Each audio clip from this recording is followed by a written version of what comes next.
Growing up, grew up in the 80s. My dad raced pretty much right out of high school.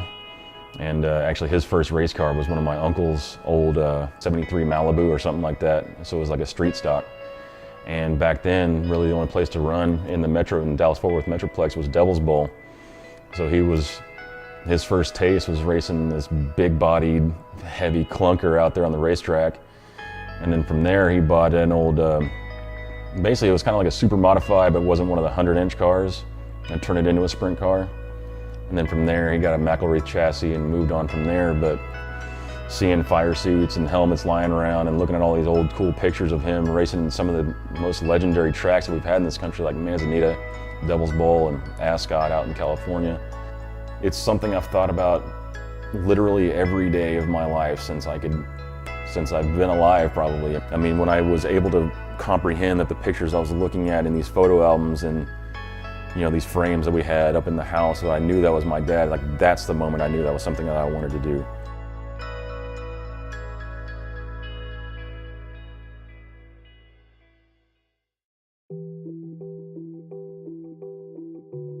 I was kind of just going with emotions. I was just getting up, going to work, coming home, getting up, going to work, coming home, and just for like 5 years, I didn't even think about racing. Sometimes it would creep up like, man, I need to go to the racetrack, but I don't have the money to go to it. Like, I gotta have money to get to work, get some lunch, and come home till the next paycheck. I mean, don't get me wrong, I had fun, in my early 20s. It's just, I look back on it and wonder what would it have been like if I was already hanging around the dirt track.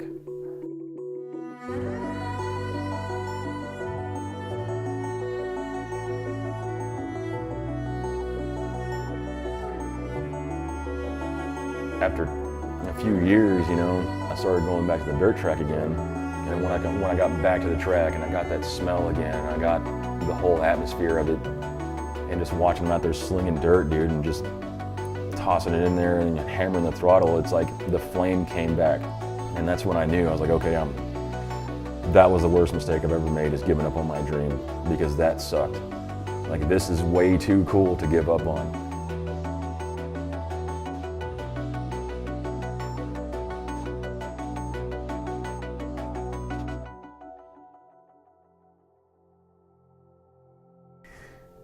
You don't necessarily have to expect anything in return. Just the simple fact of helping somebody, they will always remember that. So I started helping people at the racetrack, and I started helping a guy pretty much exclusively. And the only thing that really, he got me was like a pit pass. And I was like, you know what?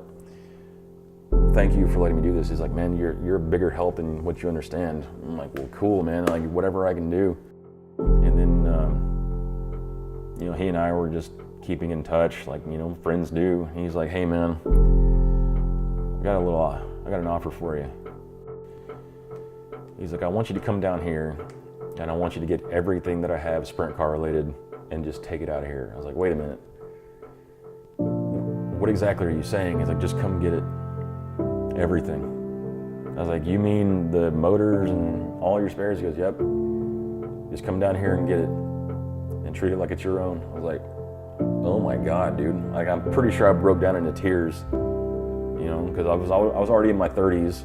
And I was like, I can't believe what you're telling me right now. I can't put into words how thankful I am. He's like, don't worry about it.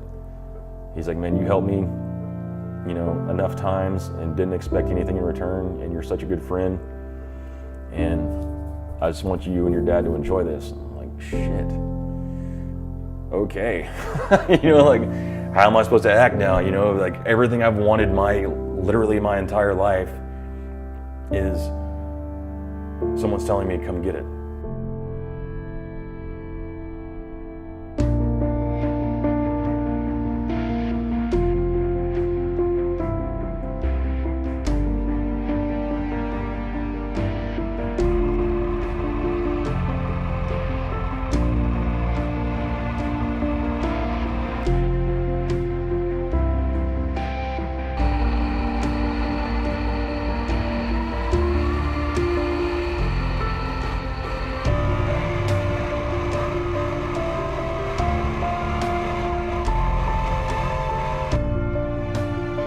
When I was younger, I always wanted to be like the new sensation. I wanted to be that kid that everyone read about. Well, obviously that passed over Now I kind of want to be like the old guy that everyone's hearing about. And it's not quite there yet, but hey, it doesn't stop me from trying at least. I just knew that there was something meant for me. And if you feel that inside of you and you know deep down inside you that there's something there, don't ever give up.